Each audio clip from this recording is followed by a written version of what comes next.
Ayaan and Mahin. আসসালামু আলাইকুম, সবাইকে জানাই ঈদের অনেক অনেক শুভেচ্ছা। আমরা ঈদের মেহেদি দিছি। কে দিয়ে দিছে মেহেদি? মনি। মাশাআল্লাহ, অনেক সুন্দর হয়েছে। এই তো আমার নাম আয়ান। দেখেন আমার তো উপায় মতো নানু বাড়িতে ঈদ করতে আমাদের খুব ভালো লাগে, তাই না মাহিন? জি পাই, আমি অনেক মজা করতে পারি। আসলে সবাই মিলে ঈদ উদযাপন করার মজাই আলাদা। আর তাছাড়া আমরা 3 ভাই সেম রঙের পাঞ্জাবি পরেছি। আমরা যখন সেম কাপড় পরি তখন আমাদের খুব ভালো লাগে। আমাদের 3 ভাইকে পাঞ্জাবিগুলো নানা ভাই রোজার ঈদে কিনে দিয়েছিল। রোজার ঈদ যেহেতু আমরা একসাথে করি নাই, তাই রোজার ঈদে পাঞ্জাবিগুলো না পরে পাঞ্জাবিগুলো রেখে দিয়েছিলাম কোরবানির ঈদে পরার জন্য। যাই হোক, আমরা 3 ভাই সেম পাঞ্জাবি কোরবানির ঈদে পরলাম। মাশাআল্লাহ, তোমাদের 3 ভাইকে অনেক সুন্দর লাগতেছে। তোমাদের সবাইকে ঈদ মুবারক। নানা ভাইয়ের দেওয়া পাঞ্জাবি পরে আমরা 3 ভাই একদম রেডি। এখন আমরা চলে যাব নানা ভাইয়ের সাথে ঈদগাতে নামাজ পড়তে। তোমাদের তো অনেক সুন্দর লাগতেছে। আপনাকে সুন্দর লাগতে। আমাদের 3 ভাইকে সেম কালারের পাঞ্জাবি পরে কেমন লাগতেছে অবশ্যই কমেন্টে জানাবেন। I like that তো করে দিয়ে। আচ্ছা, ঈদ মুবারক। আমরা এখন চলে যাচ্ছি নানু ভাইয়ের সাথে ঈদগাতে নামাজ পড়ার জন্য। ওকে, চলো। আচ্ছা, ঈদগাতে নামাজ পড়তে যাওয়ার আগে চলুন আপনাদেরকে আমাদের কুরবানির গরুটা দেখাই। ওকে, চলো। এই যে আমাদের কুরবানির গরু। আমাদের কুরবানির গরুটা কেমন হয়েছে অবশ্যই কমেন্টে জানাবেন। কল করে সবাইকে ঈদের শুভেচ্ছা জানিয়ে দিলাম। এরপর নানু ভাইয়ের সাথে কিছু ছবি তুলে নিলাম। এখন রওনা দিলাম ঈদগার উদ্দেশ্যে। আম্মু তো বারবার বলছিল আমরা যেন নানা ভাইকে ছেড়ে কোথাও না যাই। আম্মুর এতবার বলা দেখে নানা ভাই বলছিল ওদেরকে ঈদগাতে যেতে হবে না, ওদেরকে রেখে দে। নানু ভাইয়ের কথা শুনে পরে আম্মু বাড়ির ভিতরে চলে গেল।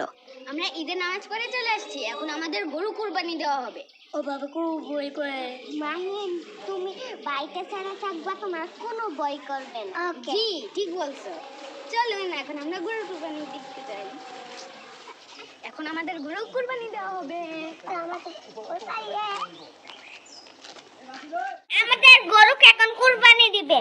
আমাদের গরুকে এখন কুরবানি দিবে। ভয় লাগতেছে? না ভয় লাগে না? না মাহিন, ভয় লাগে? না। আইন তো বড় বেটা, মাশাআল্লাহ।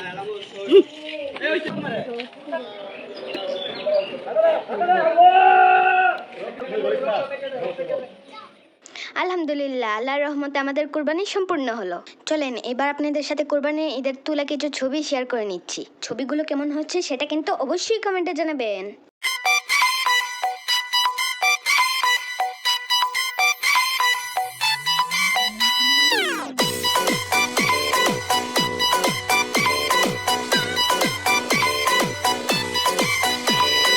আলহামদুলিল্লাহ, সুন্দরভাবে কুরবানি তো সম্পূর্ণ হলো।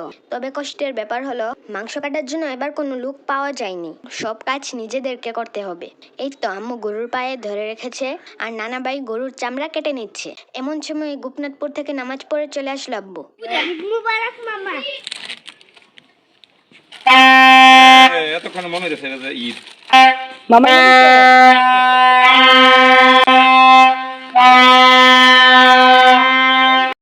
আব্বু আসার পর আব্বুর সাথে কিছু ছবি তুলে নিলাম, যা অলরেডি আপনাদের সাথে শেয়ার করে ফেলেছি। এরপর আব্বু সকালে নাস্তা করে লেগে পড়লো কাজে। এদিকে সবাই মিলে কাজ করতেছে, আর অপরদিকে আমরা 3 ভাই তো অনেক মজা করে খেলাধুলা করতেছি। কাজের জন্য ভিডিও করার সময় আম্মু পাইনি, তাই আমরা অনেক মজা করে খেলাধুলা করতে পারছি। যাই হোক, এখন আমরা দুপুরের খাওয়া দাওয়া করে নিচ্ছি।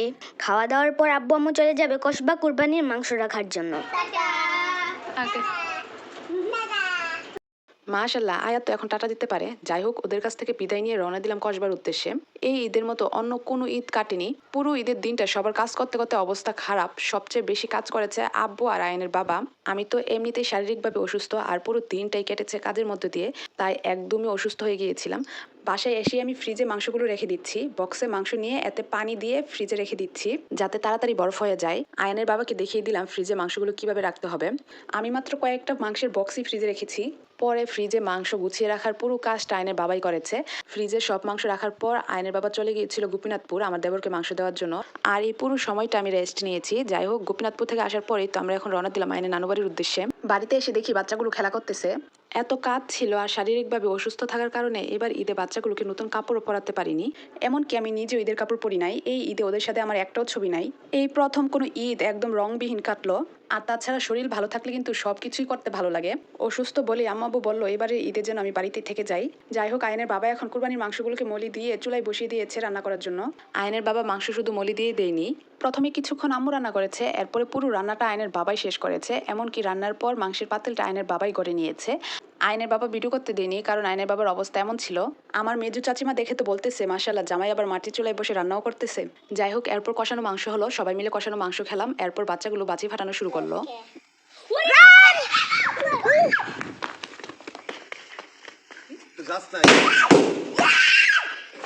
আমারটা ফুটছে, আমারটা ফুটছে, আমারটা ফুটছে।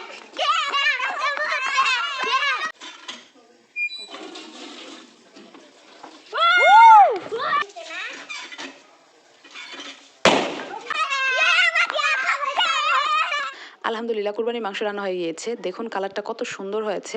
মাংস রান্না হয়ে যাবার পর সর্বপ্রথম বাচ্চাগুলোকে মাংস খাওয়ার জন্য দিলাম।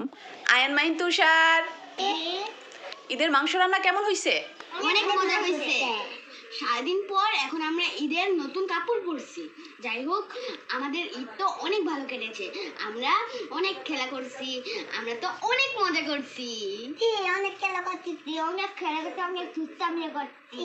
জি, আপনাদের ঈদ কেমন কেটেছে অবশ্যই কমেন্টে জানাবেন।